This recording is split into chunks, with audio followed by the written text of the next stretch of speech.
We talked a little bit earlier about knowing your micro and macro markets.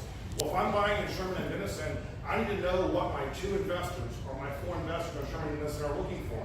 If they're looking for simple frame homes that they can get great cash flow on, I don't need to be looking at $500,000 brick homes on acreage, because that's probably going to be a waste of my time and I'm probably not going to have a buyer for it. If I do buy it, I better buy it at a really good deal, because I'm going to have to go out and find a buyer, which I may or may not be able to do. And if I don't, I'm going to have to go to plan B, which means I'm going to take it down and deal with that in the back end.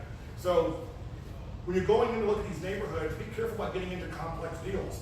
I'm not saying you can't buy that one-off deal that is weird and it's atypical. That's often what comes across our plates as home sellers, as investors in general. We're buying on a discount. So the houses that are pristine and remodeled are not being sold at a discount. There's always something wrong with them, right?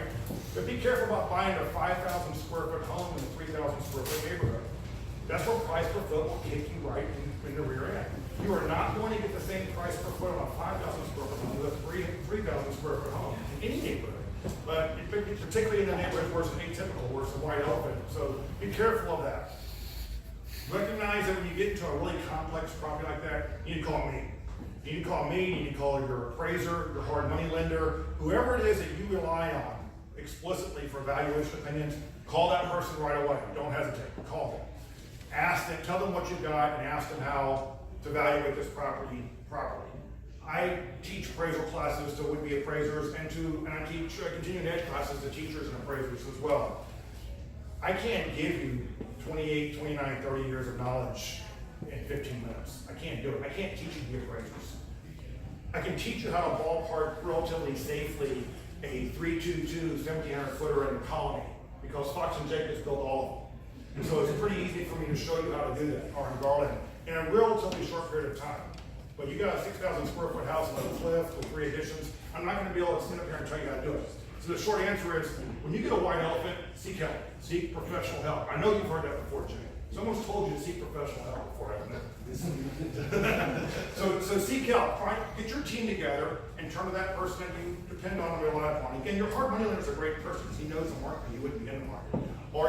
And your appraiser, obviously, too. Seek out those people and have them help you and guide you through this process. As a general rule, you don't want to buy white elephants because they're going to be hard to sell. You have a limited market out there.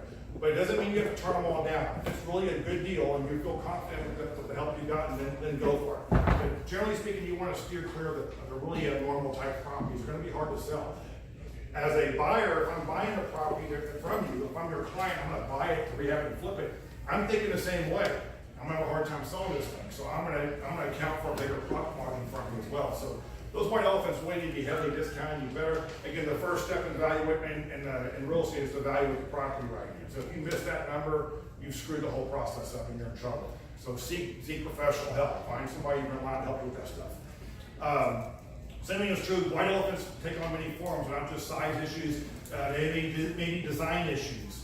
I've appraised many log cabins. I've appraised subterranean homes. I've appraised isometric homes. I've done it all. So there's a variety of things that can affect values and marketability of properties. Functional utility. Having a 6-bedroom home that's only 2,800 square feet. That's weird. Something's not right. Having a 4 or 5-bedroom home with only 1 living area. That's weird. Something's not right. Most of the time that happens when you have modifications to the floor plan over time. But I've seen builders who built homes that were functionally not adequate. That had 4 or 5 bedrooms with 2 bathrooms, for example.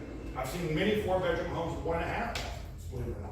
And those are not functional homes. They have a very basic utility problem that most anybody should be able to pick up on. You better find a way of curing that problem if you're really going to be able to market that problem. Frank, we need to wrap it up. Can you stay a little bit longer to answer the questions? I'm happy to do that. I get long-winded up here. I can't squeeze 30 years into 15 minutes. So I'm happy to stick around a little longer and answer any questions you might have. My website is dfwinvestorlending.com. My name is Frank Friesenheim. I have a handful of business cards here.